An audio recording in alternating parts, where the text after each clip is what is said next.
Sok sabai, Siem Reap Sua, Niom Chuma Julia, Hai Ailani, But Young, now Tea Niom, now Siem Reap, now I think this neighborhood is still Spai Tangkom.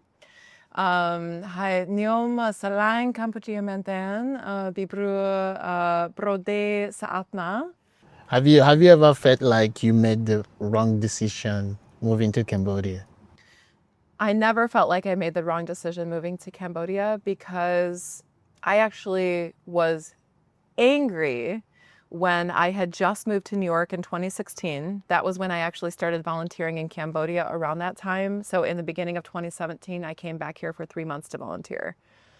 When I went back to New York City, which was a place that I thought I would move to, live in, and literally die in, that was my whole trajectory, or what I had thought since I was about 7 years old when my family took a trip to New York City. I was like, once I get there, that's it. I made it. I made it. So after that volunteering experience in Cambodia, I went back to New York. And it was at that time that I started a meditation practice. And in that meditation practice, I kept receiving this download that was like, move to Cambodia, move to Cambodia, move to Cambodia. And I was like, no way. I had literally just moved to New York. I felt like I had made it, you know.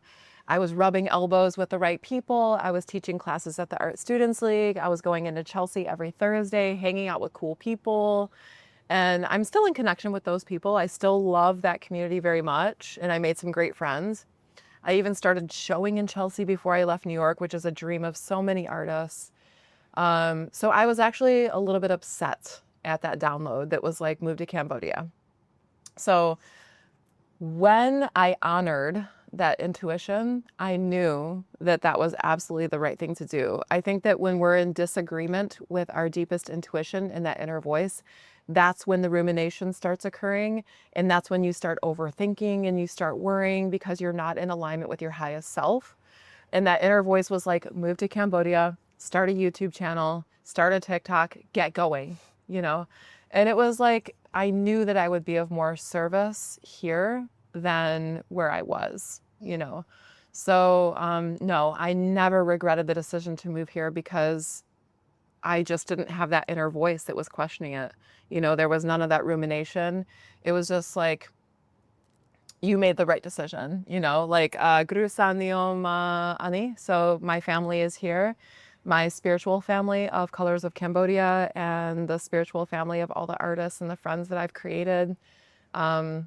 You know, I do have friends globally, but I feel like I have more of a close-knit community here. So I never once regretted the decision to move to Cambodia because I just feel so much happier here. Yeah. Do you miss home? I miss the people.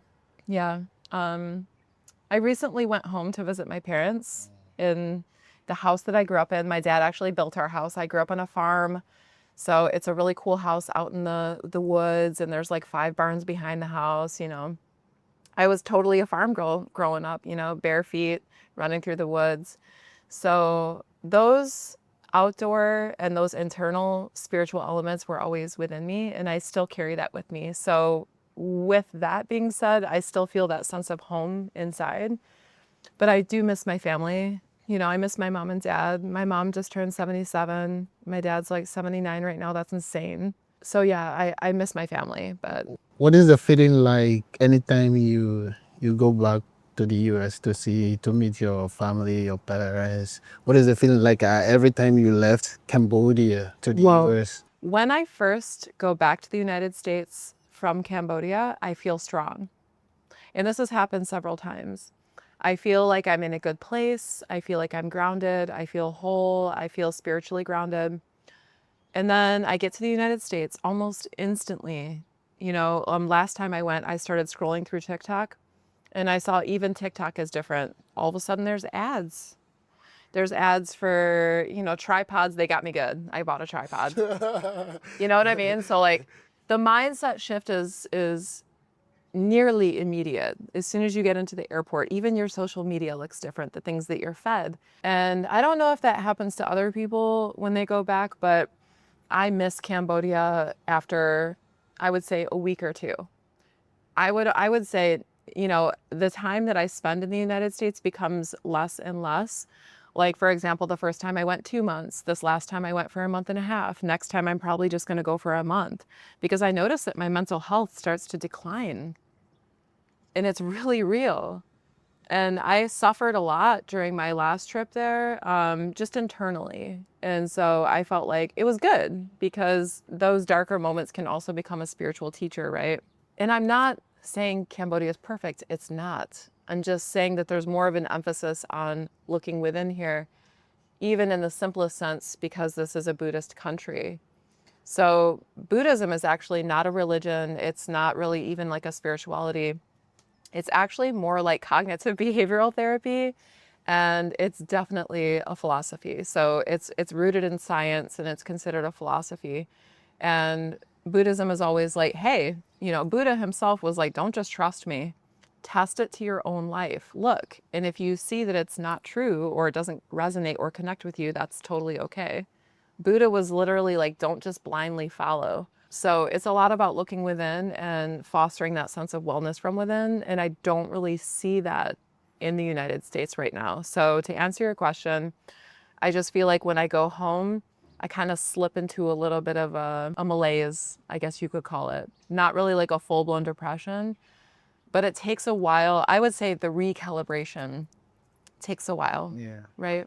Is there anything you feel like the United States should learn from Cambodia? I feel like, People might think, sorry to cut you off, oh, people might sure. think Cambodia is too small, they are developing countries, but even as a kid, you can still learn from kids, no matter how big, how grown up you are, or how well experienced you are. You can still learn from anyone, you know. So Absolutely. yeah, what do you think U.S. could learn from Cambodia? I think Cambodia has it right in a lot of senses, particularly, again, the spiritual sense and finding commune and community within the Buddhist community, within the spiritual sense. So, giving offering, giving praise, surrendering is a huge thing. Community is really, really the largest disparity that I see between Cambodia and the United States. So I think just particularly with my country, my home country where I grew up, we could take a lot of notes in that sense of community, offering someone into your house, even when they're a stranger or they're perceived as a stranger. Part of Buddhism is this sense of equanimity. So equanimity means that your stranger is just as good as you are. Um, the enemy is just as good as you are. Your best friend is just as good as you are. And in that sense, it just means that there's an equality, right? So even if you're a stranger, you're still perceived as important and just as worthy of rice as anyone else, you know?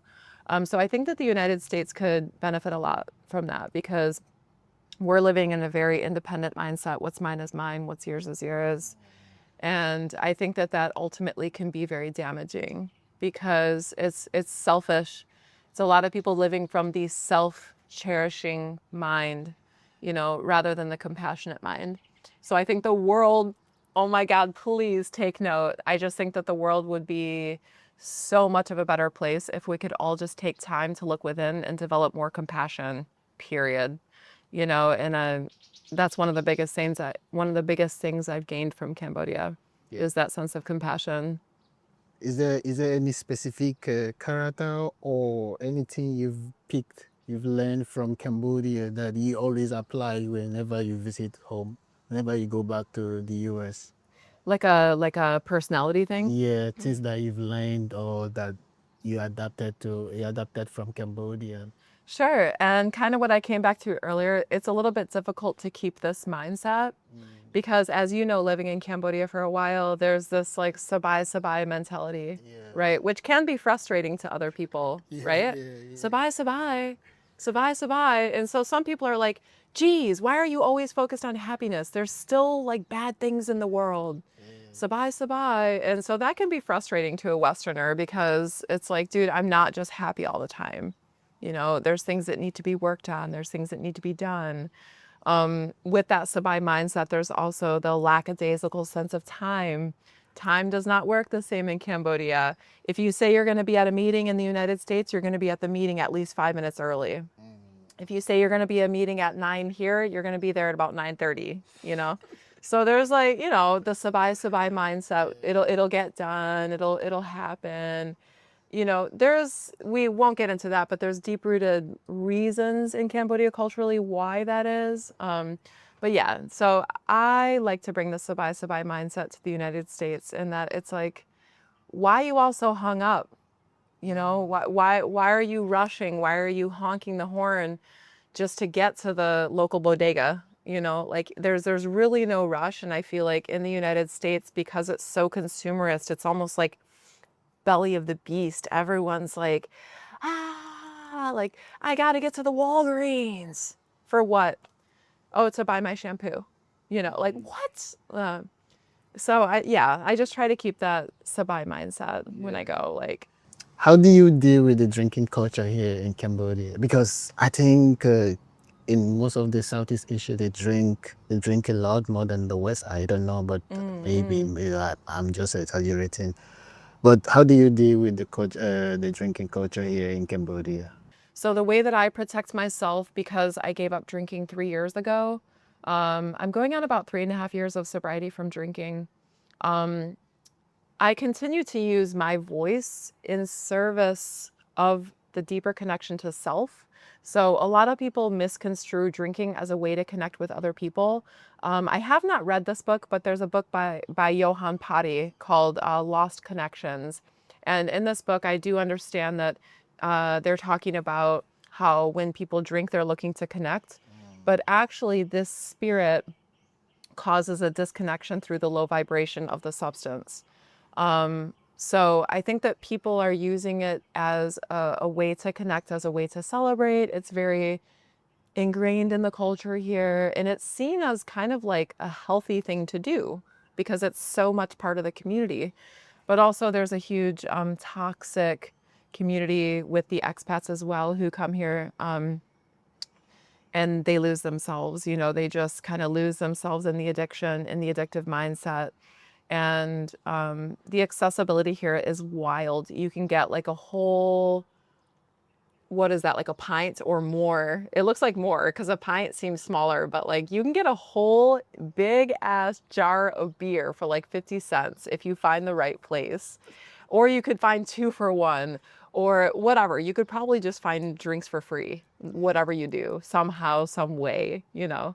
And so the accessibility here is mind blowing. It is easy to get to drink with family. They can easily just call you, go drink with us. Yeah. You know. Even people knowing my sobriety don't fully understand it. Like one of my close friends the other day, she was like, come on, it's a special occasion. You can drink. And I'm like, sis, no. Like, I don't want to go into my whole personal story of why I don't drink, but at the same time, no. Like, I don't drink. At puck alcohol. And when I say that, which means I never drink alcohol, sobra baichnam high for 3 years. But how do you keep that discipline going? You know.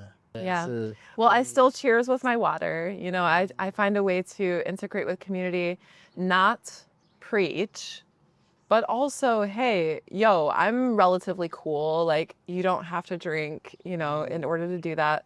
The way that I keep my sobriety is a deep inner knowing that my life is much better without alcohol.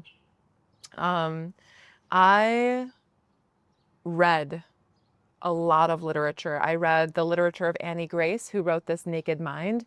She has a new approach of looking at drinking. I listened to Gabor Mate, who links drinking with inner trauma. So, yes, when you also look at Cambodia as a trauma-informed culture coming from a genocide, you can understand, I'm getting chills because Gabor Mate makes a very specific link with childhood trauma and inner trauma to coping methods, drug and alcohol use. And so when you look at the history of Cambodia, you can understand why the youth drink here a lot. It's a huge way of coping and a huge way of mitigating that inner pain and suffering. But guess what? Drinking is actually only a temporary fix. And so why would there be so much rampant drinking in a Buddhist country, right? Because Buddhism does not support intoxication. You know, Buddhism supports clarity of mind, awareness, and I'm not judging at all. You can drink totally. I've never been a person who's like, oh yeah, you should do this or do that. But you just have to look at the tangential reasons why, and so it makes sense. Why do you choose Siem Reap over Phnom Penh? Okay. Yeah. So I choose number one, Siem Reap over Phnom Penh because of the temples here. So Okay. I am obsessed with Angkor Wat, period. Like I want to get one of those maps and get the little red push pins and map out all of the hundreds of temples I've already been to. I've been to temples in the middle of the woods where you can hardly find them, and there's just a little kid running down a dirt path being like, this way, this way. And I repeatedly go to certain temples, specifically like Preah Khan or Death Gate, because I find something new every time.